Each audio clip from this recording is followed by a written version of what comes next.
Life Energy Chronicles, brought to you by Pure Energy RX, where everything is energy. At the crossroads of your life. The body spiritual.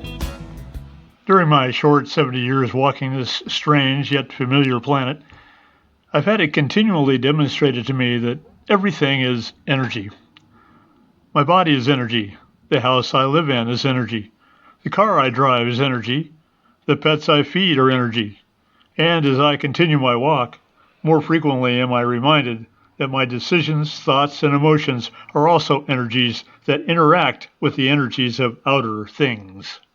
So it's obvious where this goes. I create my life. Everything from seeing the flowers in my backyard to playing a gig in a band to kissing my girlfriend. Everything I experience is something I caused. I've pretty much spent my entire life so far trying to find exceptions to this truth, and just when I think I have one, it evaporates like a wisp of a cloud. The reason this truth is so tenacious is because perception is creation. I decide what I'm seeing, and therefore am creating my experience of it. This includes things I see with my eyes as well as in my mind. It's all the same thing. And as I mature into my life, the more it indeed feels like a dream. Quantum physics has changed everything. One workable concept for this layperson is that when a quantum particle is observed, it changes. The particle is no longer the same particle it was before it was observed. Therefore, the very act of perception creates what is seen. This is a heavy concept and not one that has fully sunk into mass consciousness yet, particularly the medical or even the purely scientific circles. If what we perceive is what we are creating, then why are we creating pain, suffering, destruction, wars, famine, and all the myriad woes of the world? I believe it's because we do not know ourselves. We do not know what we are creating. We are just not fully self-aware. About the highest states of spiritual attainment, it is said that there is nothing but perfection, and that anything that is considered imperfect only exists as a matter of opinion. I can see that. Within that concept, there is considerable power. What am I basing my opinion of perfection on? What facts exist to bring me to this judgment of imperfection? After dealing with this question for decades, I always come to the same answer. The facts, quote, quote, are my decisions about how things are. Try tracing back your thoughts and considerations about something you consider bad. Well, how is children being murdered perfect? Or how is Hurricane Katrina perfect? Consider all the cataclysms and calamities that have befallen humanity and the earth. How could all that be perfect?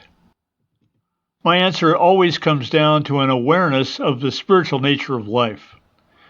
The idea of creation is not about preserving a comfortable, idyllic environment for humans. It's about proving the inevitability of change, the certainty of impermanence. Why?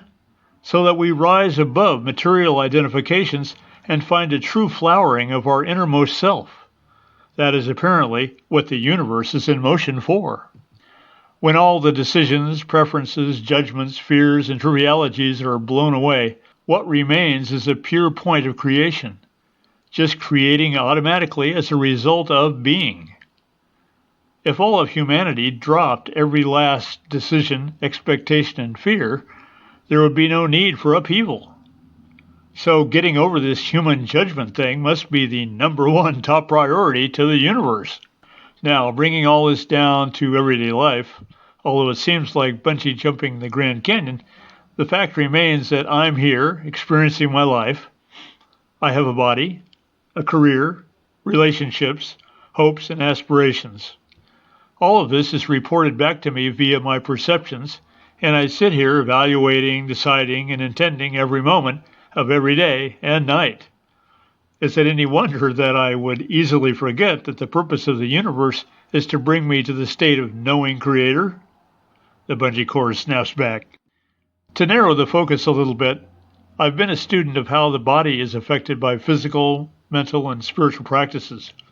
My overarching conclusion is that as soon as a problem with the body seemed to be caused by something other than myself, it persists. It persists because it's a lie. Somewhere in my vast, jumbled inventory of decisions and intentions, there is a moment, or moments, where I've said, my back is weak. And then, just like the March of the Penguins, the body starts responding to carrying out this order from the Supreme Commander, and before I know it, I've got a compressed lumbar disc. The longer the order persists, the more deleterious are the effects on the experience of the body. And that's just one thing. In reality, there are hundreds, if not thousands, of ways we order our bodies into all manner of diseases, syndromes, and conditions. It gets so bad that at some point, out of desperation, we get surgeries, chemical infusions, and every service happily provided by medical science. I've explored several types of shamanic training, and I remember during one of my early ones, the initiation ritual included this gem. Your life is now yours. Everything that happens from now on is your own doing.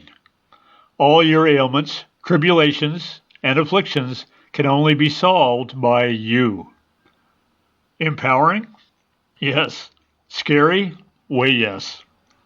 Later on, I observed that when I attained a new awareness about myself, or gained a perception of how I created things, the body would change.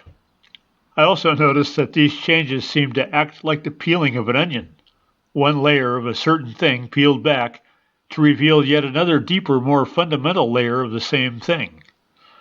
Eventually, there would be no layers and the condition would fade away. So this is the true work, getting to the bottom of what you've made wrong with your life. The truth of the matter is always everything is energy. So when considering the body, it's distribution of energy. Any remedy or cure can be an aid to redistribute the body energy into the appropriate channels in the proper intensities for optimum health. Part of the spiritual path is working with the body, finding the ways you may be misappropriating energies, correcting those ways, creating new energy habits, and bringing in outside energies that nourish and balance the body's energy system. Drugs, herbs, elixirs, and such can be very helpful, but it is the dependency on these remedies that eventually disrupts the energy systems. Ultimately, the body is perfect as it is. It's our opinions and judgments about it that pull it off its balance. This is demonstrated in schizophrenics, who in one personality wear glasses and walk with a cane, while in another, the glasses are thrown away and the cane discarded, perfectly able to see and walk. It's the change in the energy system causing the physical changes. The bottom line is that the body, and life, is a perfect reflection of who we are. Being able to accept that, learn from it, and then create from there is the spiritual work. When walking the spiritual path of an initiate, one who is committed to walking a spiritual path, the body is your best friend. It points out to me in 3D, full-color, six senses reality the blockades to further progress. It forces me to look at why I'm myopic, why I have stiff muscles, why my knee hurts, because it's all a metaphor for the journey. Behind every why, there is a decision, something unforgiven, something subconscious, something intended, something. Because when it's all said and done, the body is perfect, the world is perfect, and you are the perfect creator of your life. Life Energy Chronicles, brought to you by Pure Energy RX, where everything is energy. Standing at the crossroads of your life.